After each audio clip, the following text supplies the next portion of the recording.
asking guys questions. I mean, it just if he say he don't like me, it's like fuck you. You know what I mean? I respect that. But I mean, like me personally, I don't know him. Like, I don't know him personally. I actually like the way he fights and shit. Gervonta, Tank Davis, and Terence Crawford are at it again. Crawford has responded to Davis's recent comments made during his final press conference before his fight against Lamont Roach.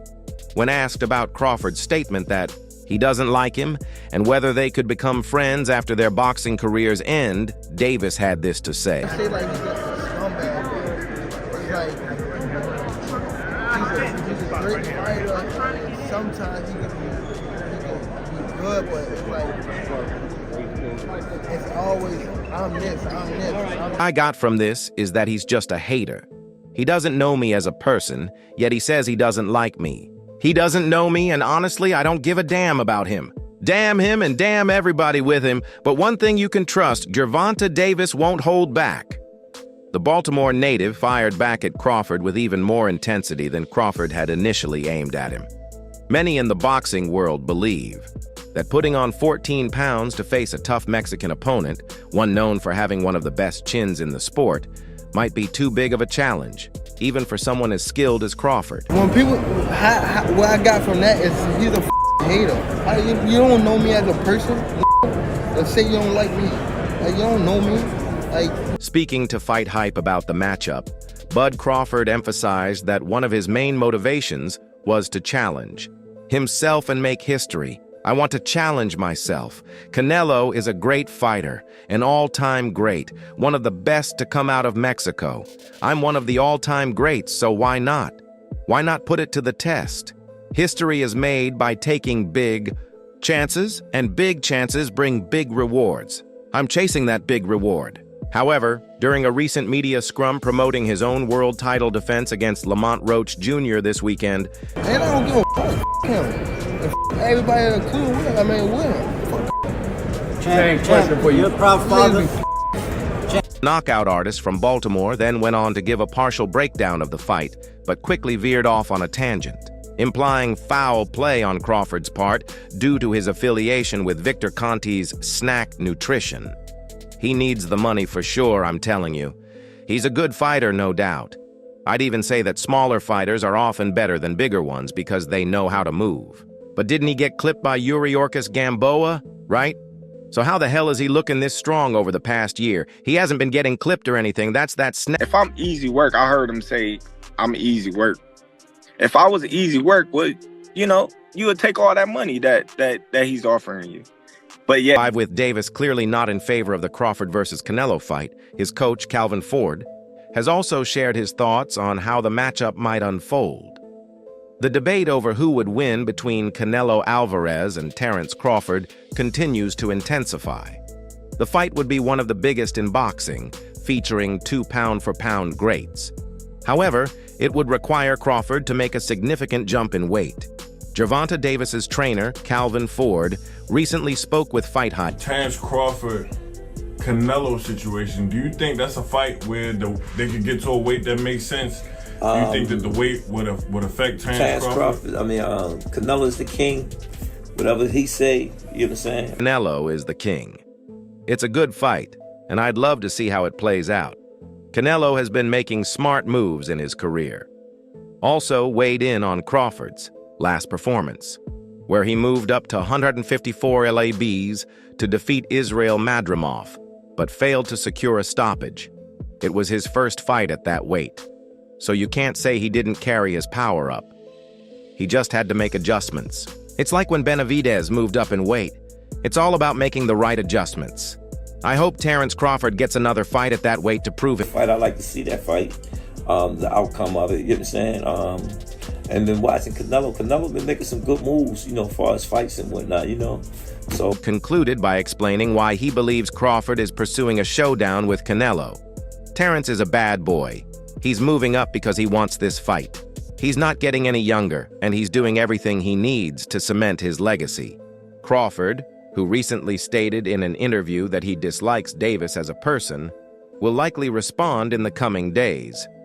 The 37-year-old from Omaha, Nebraska, has accomplished more than most fighters could dream of since making his professional debut in March 2008.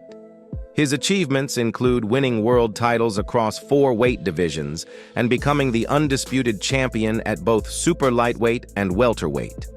As he prepares for a mega fight against Mexican superstars, Felt like, he just one of these little arrogant little dudes that's using what he got to shield him. He got a lot of security. Speaking on the Cigar Talk podcast, Crawford openly shared his feelings about WBA lightweight champion Gervonta "Tank" Davis, admitting that he doesn't like the 30-year-old from Baltimore.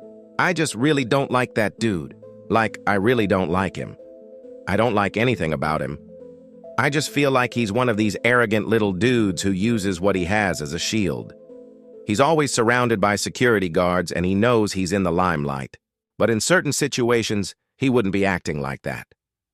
When asked if he at least respects Davis as a fighter, Crawford acknowledged his skills. Yeah, he's a damn good fighter. I respect him as a fighter.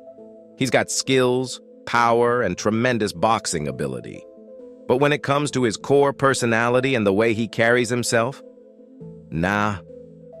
A potential fight between the 2 American stars seems unlikely anytime soon, due to the significant weight gap between them. Crawford's last fight was at 154 lbs in August, and his upcoming showdown against Canelo will be at 168 lbs. Meanwhile, the heaviest division Davis has competed in is super lightweight, though most of his success has come at lightweight. Despite the weight difference, Davis has...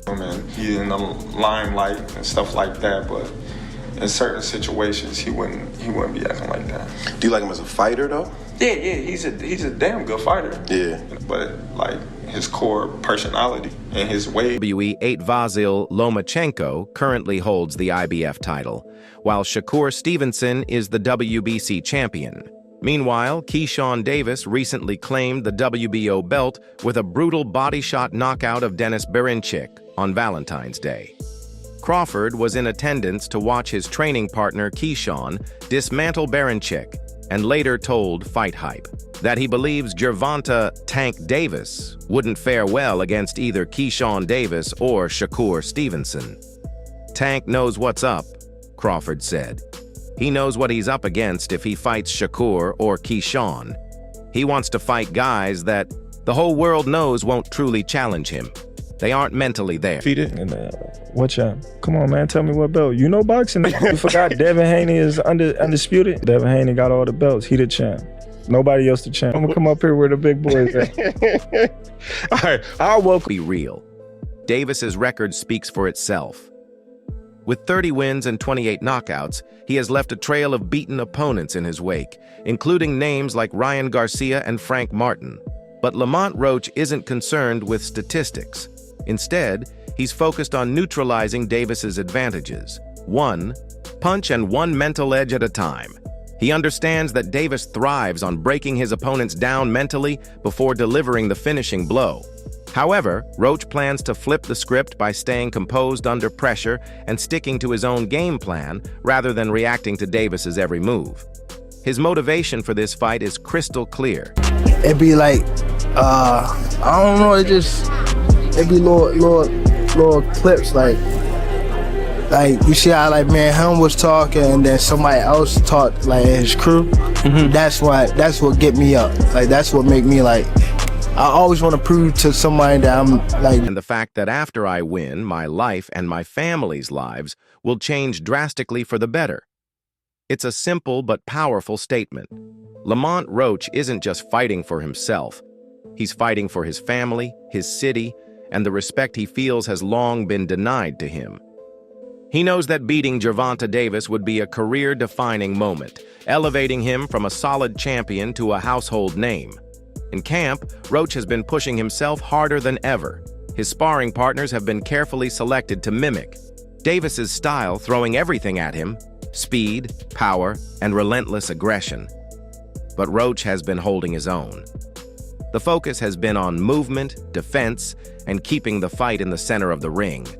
He understands that standing still against Davis is a death sentence, so he's training to stay elusive while still landing sharp counters.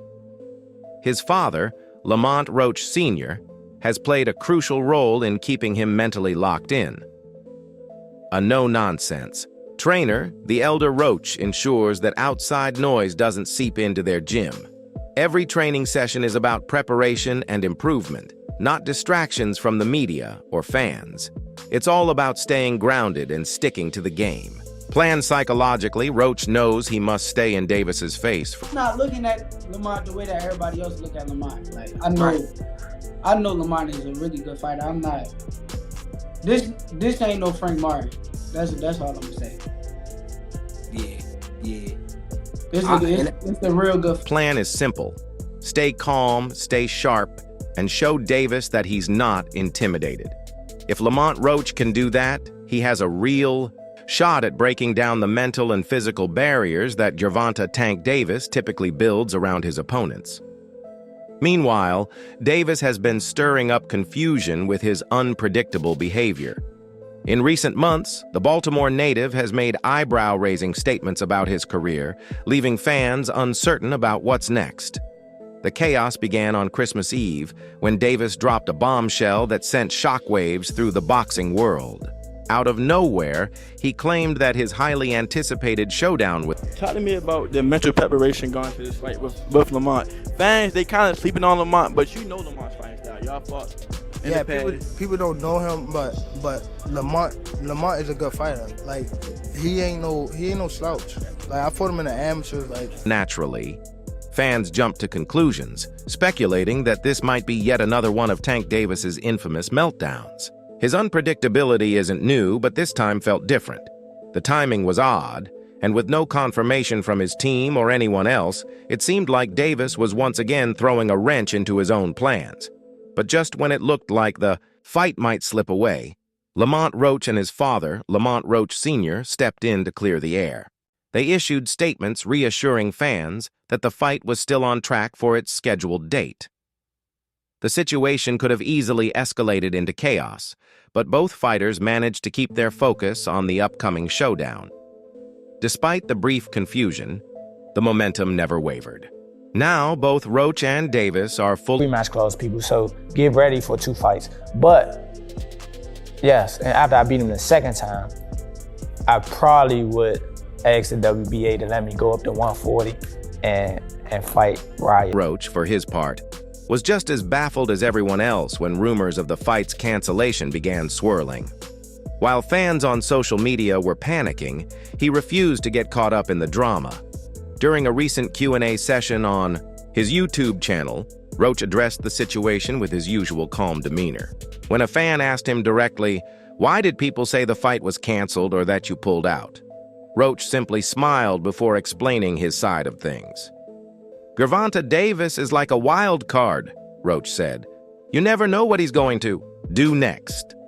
The 29-year-old Washington native admitted that Davis's unpredictability is something he has learned to deal with over the... Yeah, man, I mean, it's going to go. Tank going to be losing the first 3 rounds. Then he's going to download the data. Then he going to knock this dude out in round 7 or 8. Then he going to do the backflip. Then Jim Gray's going to get in the ring, or Caleb Plant's wife, and say, "Who do you want next?" And Tank's going to say, "I want all those guys." And they're going to go to the press. Roach has seen it all in his own journey, and he's not about to let Davis's eccentricities throw him off course. He knows Davis well enough to understand that Tank is his own person, and his decisions don't always make sense from the outside. Whether it's an emotional tweet or a cryptic post, Davis has a way of keeping everyone guessing about his next move. But Roach isn't bothered by the mental gymnastics that Davis puts the boxing world through. For him, it's business as usual. He has a fight to prepare for, and nothing is going to distract him from that goal. The mental aspect of boxing is just as crucial as the physical preparation, and Roach is staying mentally sharp for what will be his biggest challenge yet. "Don't let that stuff affect me," Roach said. It's clear that he won't be caught up in the drama or rumors. Instead, he's channeling all his energy into getting himself ready for what could be the fight of his life. Roach understands that beating Davis would change everything. his career, his life, and his legacy. Been able to solve Tank Davis. What do you need to do to, together with you and your team and obviously your son, to score that victory? We got a game plan. We're gonna execute it, and we're gonna get the results. Move that head, bob and weave, bob and weave.